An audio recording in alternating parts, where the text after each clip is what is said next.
বাড়ি বাড়ি গিয়ে এনআইডি কার্ডের ফটোকপি, ফোন নাম্বার এবং বিকাশ নাম্বার সংগ্রহ করছে। আপনারা জানেন যে একটি রাজনৈতিক দল বিভিন্ন স্থানে, শুধু ঢাকা মহানগরীতে না, অন্যান্য মহানগর এবং বিভিন্ন নির্বাচনী এলাকায় তারা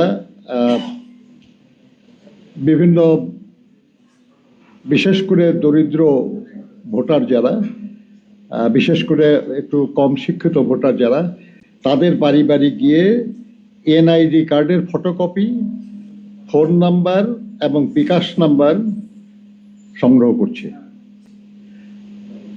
এটা কখনো হয় নাই আগে। আমরা বহু নির্বাচনে অংশ নিয়েছি, কিন্তু কখনো এটা আমরা দেখি নাই।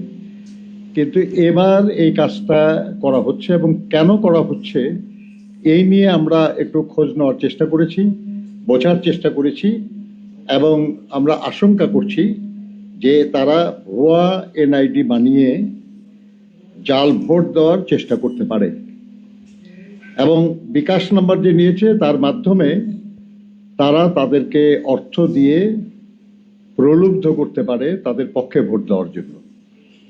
এটা শুধু অনৈতিক না, বেআইনি, এবং সুষ্ঠু নির্বাচন অনুষ্ঠানে এটা একটা প্রতিবন্ধকতা।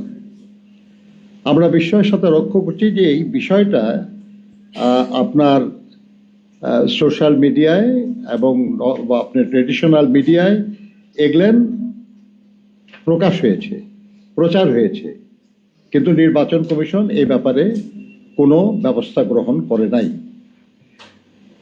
আমরা গতকাল প্রধান নির্বাচন কমিশনার এবং অন্যান্য নির্বাচন কমিশনারদের সঙ্গে কথা বলেছি। সেখানে আমরা এই বিষয়ে আমাদের উদ্বেগতা জানিয়েছি, কিন্তু এখনো কি ব্যবস্থা নেওয়া হয়েছে আমরা জানি না। আমরা মনে করি যে এই অনৈতিক, বেআইনি এবং সুষ্ঠু নির্বাচনের পথে প্রতিবন্ধকতা সৃষ্টিকারী কার্যক্রম সম্পর্কে তারা দ্রুত কার্যকর ব্যবস্থা নেবেন, এবং যাতে করে এই ধরনের অপরাধ সংগঠিত হতে না পারে সেটা বাধা সৃষ্টি করবেন, এবং তারপরেও কেউ করলে তার বিরুদ্ধে আইনানুগ ব্যবস্থা গ্রহণ করবেন।